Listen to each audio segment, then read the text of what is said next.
This beautiful Filipina refuses to put 10 kilos of rice on a customer's tab, but what he pulled out next made her agree instantly. Watch till the end.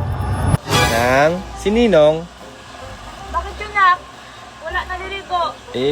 tuotang muna ako ng 10 kilong bigas. Ay, nako. Wala pa nga masyadong benta. Saka grabe naman 10 kilong bigas. Ang laki naman nun. Hindi kami nagpapautang ng ganong kalaki. Bawal na, hindi nagpapautang, be. Ganun ba, Nang? Before you see what he showed her, don't forget to like and subscribe. You won't believe why she changed her mind. Nang, sa'yo ba to, Nang? Sa'yo ba yan? Uy, anong ginagawa ng pandi mo dyan? Nakita ko doon sa kwarto ni Papa. Yeah, boy. Ano ba yung utangin mo kasi?